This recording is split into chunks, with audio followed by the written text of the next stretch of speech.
and put the number 5 on it. That's why I always put up the number 5 in all my photos, because that's a head nod to my mother, because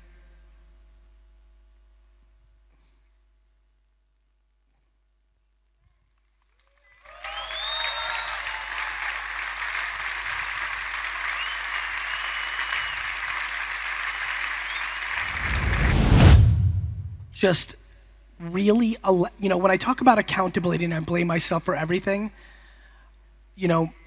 my father was such an aggressively combative communicator and also, like that young man, is very good at truth and values it very much. My mother and I, we like to be a little bit more clever and keep it inside. And my father was very passionate that I just would tell him. The problem was, anytime you told my father anything, the reaction was overly aggressive. So it started to train me subconsciously to not, go there. I am super happy that my first career was with my dad, and I'm incredibly happy that my next career was with my brother. But if I'm being naked, I could have done a better job in communicating to them because I was the driving force of the businesses. My brother is remarkable. He was always weary of it because he saw what happened with my dad. So he was doing his part. He was pushing and prodding me and gave me openings. My father gave me no opening to tell him my feelings. My brother gave me openings and I wouldn't take them because I didn't want to hurt his feelings and tell him that I felt that I was contributing more, even when he was acknowledging it.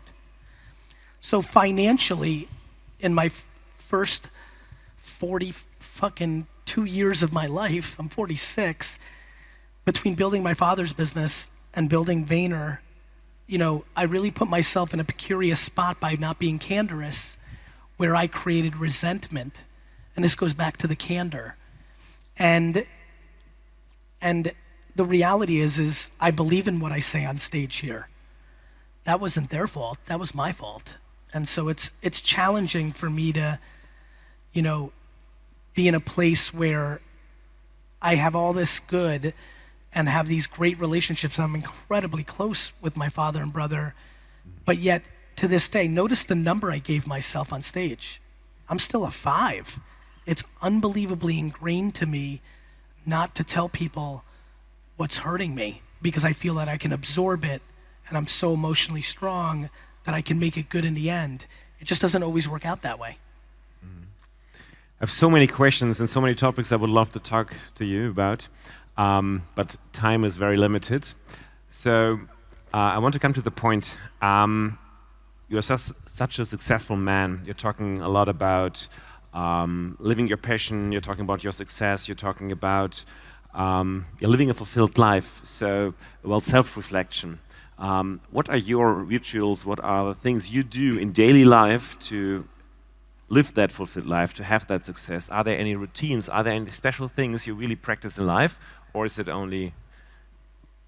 The number one thing that I'm completely convinced would work for everyone, the only thing that I'm convinced would work for everyone, it's hard, back to everything we've been talking about, because it doesn't come natural to most people, but it is, the ritual is practicing gratitude every morning.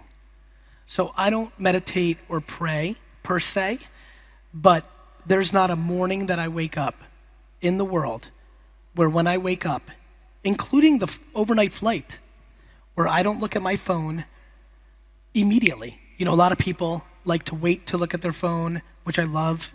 Remember when I said and, not or? One of the biggest reasons the world has conflict is people keep telling people what they should do, right? Like, I'm very happy that meditation works for you. It may not work for someone else.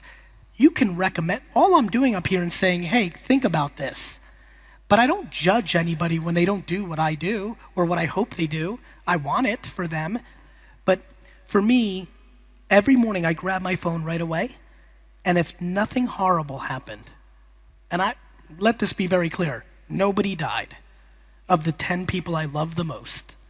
if nothing horrible happened, I am actually incapable of being upset during the day. I could be frustrated, I could be perplexed, I could be for a second upset, but I just don't know how to be upset about anything other than someone you love dying. I just don't think you should. Let me tell you why. I have something very interesting to tell you. When you die, you'll be dead for a very long time. Are you sure? Listen, if this whole thing about souls go into, like, I would love to come back as a little Danish girl. But yes, when you die, you will be dead for a long time. Also, I don't know if you know this, you were not born for a very long time. We have, like, even though life is long, and hopefully everybody here lives to at least 100, it's also, if you take a step up, very short. The concept of not squeezing the shit out of it, from a happiness standpoint, from a trying standpoint, from an ambitious standpoint, is ludicrous to me. And so I keep it super simple. Nobody died, best day ever.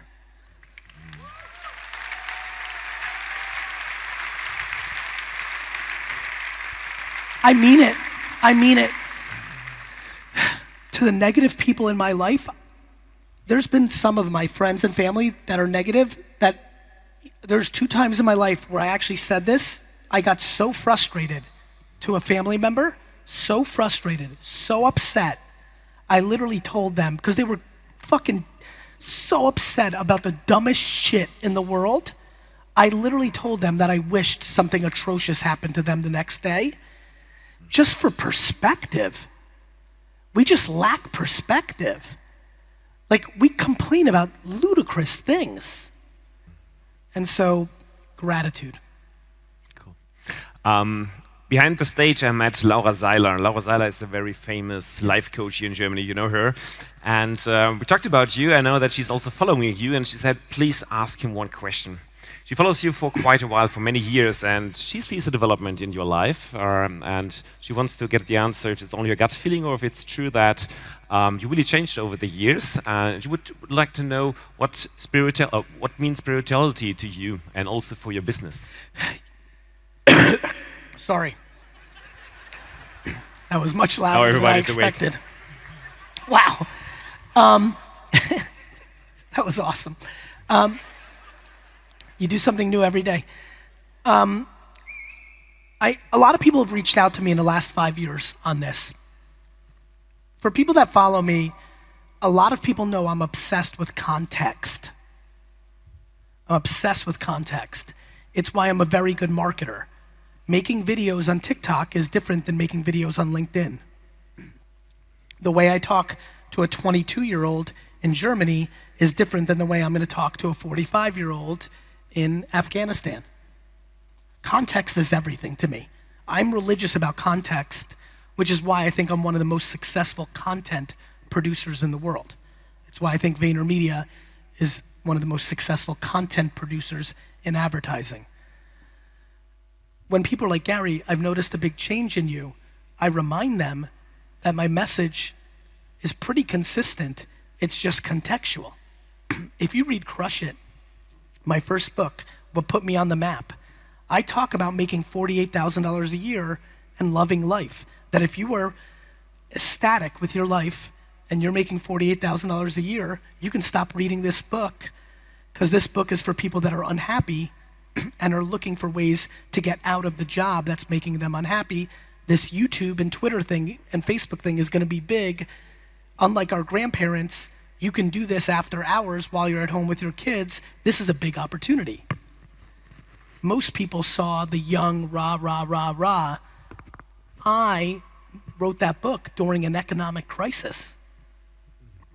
For example, if we go into a real, deep global recession, my content's gonna change dramatically. Because what's gonna be needed in that moment is to remind everybody that hard work is part of the equation. Gary, are you a spiritual person? Am I a spiritual person? I just said I believed in fucking ghosts. I would tell you that I'm a extremely spiritual person because I'm completely confused by our lack of knowledge around intuition. Just that subject matter has me off the reservation. You know, I'm also spiritual in the way that I don't like to judge people's spirituality. Meaning, I, for example, do not have crystals in my house.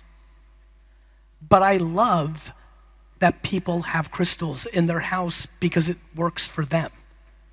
I was born in the Soviet Union where religion was banned for 70 years. So for 3 generations of my family, religion was not practiced. So I am not deeply religious, yet I love that religion is so important for so many.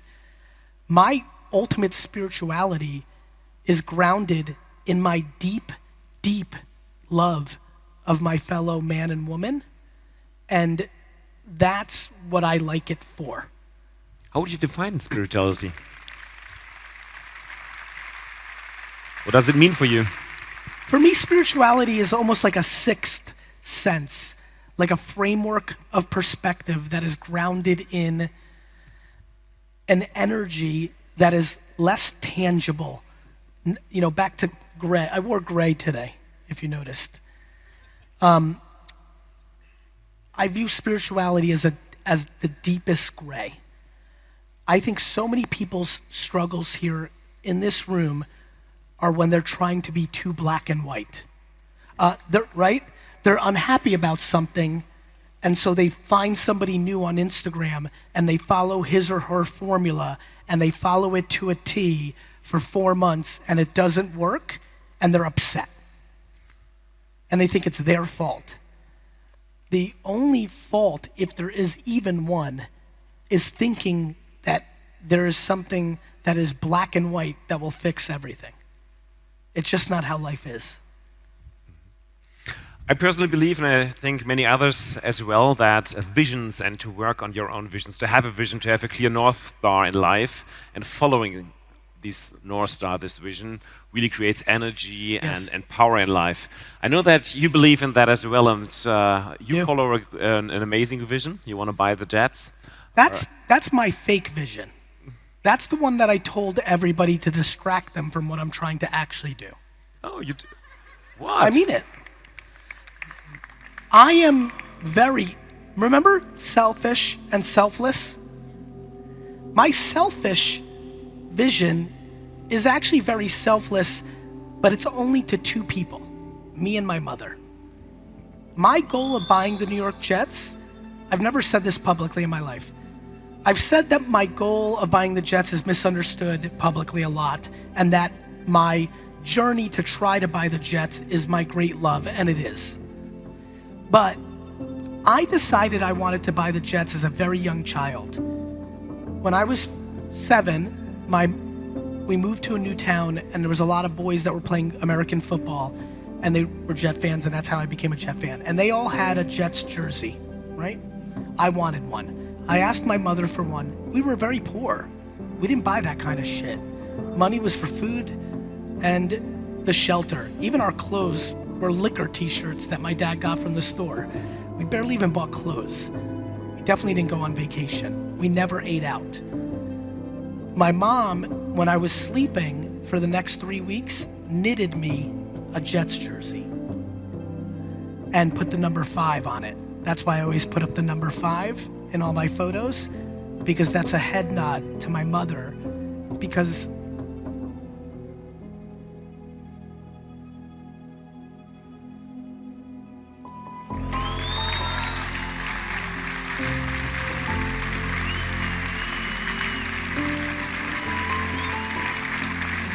without a shadow,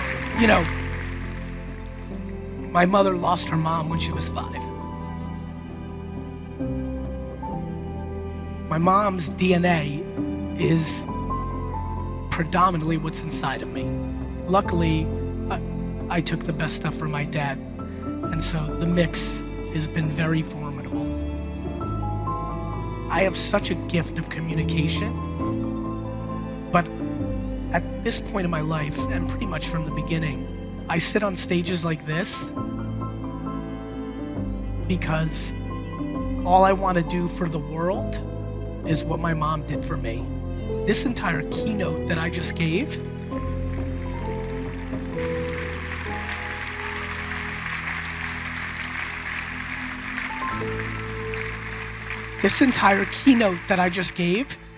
is everything that my mom instilled in me, and I addressed, as I mature and get older, the things that my mom and I share as a weakness because I'm trying to do a well-rounded thing. So my goal in life, my North Star in real life, is 2 things. Selfishly, I want to buy the New York Jets. But I want to buy the New York Jets because when I do, I want to put in front of the stadium, because I still have it, the sweater that my mom knitted for me. And I wanted to say, from not being able to afford a jersey to buying the entire fucking team.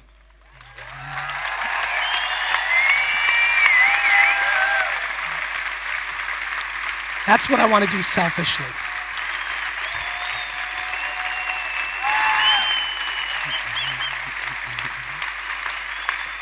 More importantly,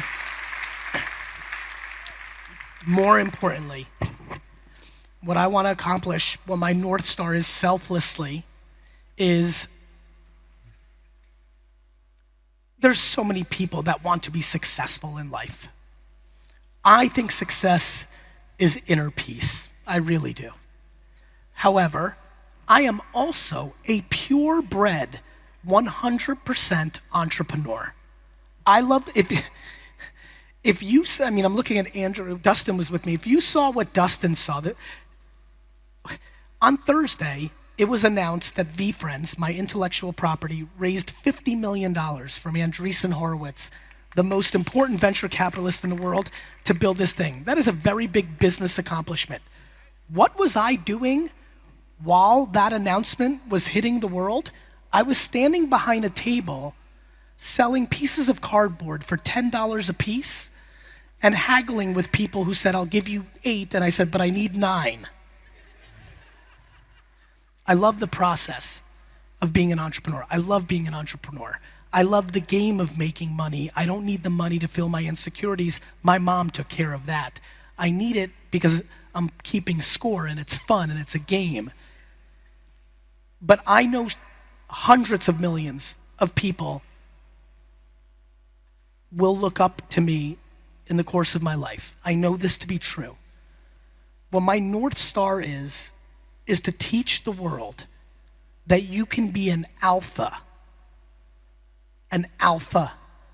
a fucking killer in business, win. And you can do it by being an extremely nice person.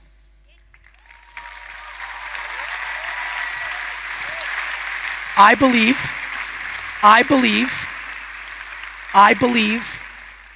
that is something the world does not believe right now.